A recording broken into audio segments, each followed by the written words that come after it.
Hello everyone, welcome to day 34 of Wild Writing in the Time of Corona. Thank you for your contributions so far, and I hope you've been enjoying our sessions. What we have today is a slightly different scenario. We have a guest contributor today.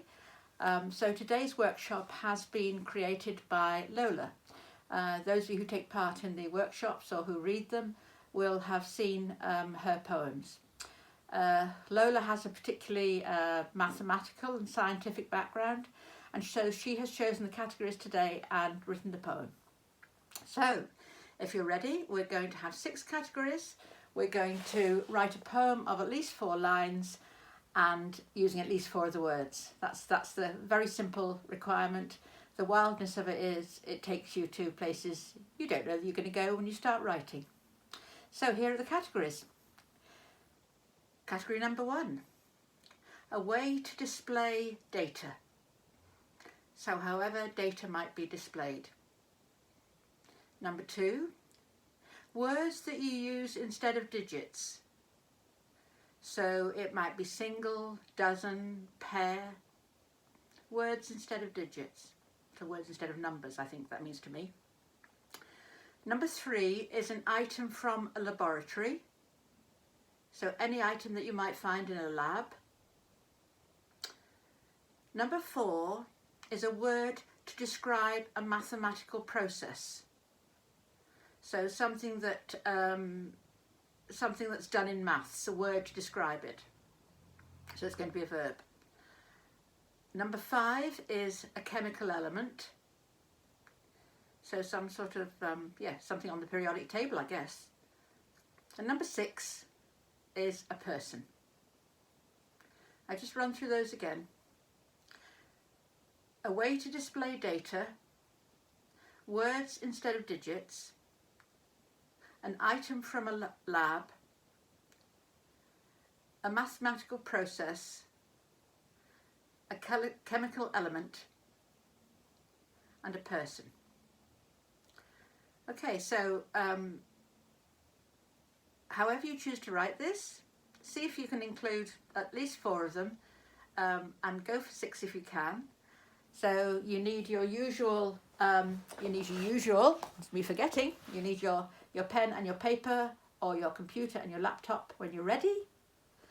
I'm excited about this one because I think it'll take us into quite different territory.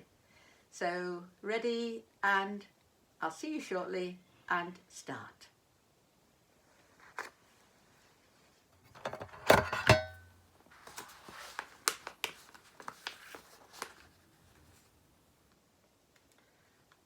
Okay,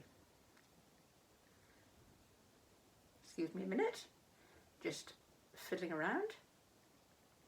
There we go. Right, so I wonder how you got on with that very scientific type poem. I'm going to read you Lola's, which she has sent to me. I'll read you first her choices. So her choices that made this poem were a pivot table. The words instead of digits were once, twice, thrice. The laboratory item was a flask. The words instead of processes was some of it.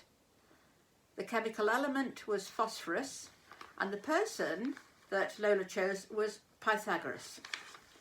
And here is her poem, which is called Slaying the Spiteme. The little Pythagoras skipped down the hill, a compact round body with phosphorus eyes. "Oh why, oh why," he said in a nasally trill, "does no one else appreciate this crimson sky?" Once, twice and thrice he sipped from his flask. The Tremidius tea was his favourite. Sitting at his pivot table, contemplating his task, watching the was-contenty bird take flight. Could he do it? Was he tall enough to poke a stick through the monstrous spiteme? The sum of it all was, he wasn't that tough. So he sipped his tea and continued to dream.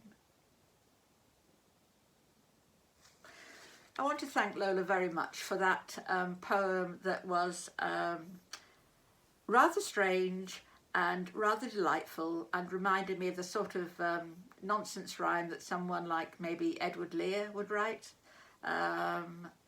Or something, a poem like the Jabberwocky, for example, with a new and invented language such as Tremedious Tea, which she includes.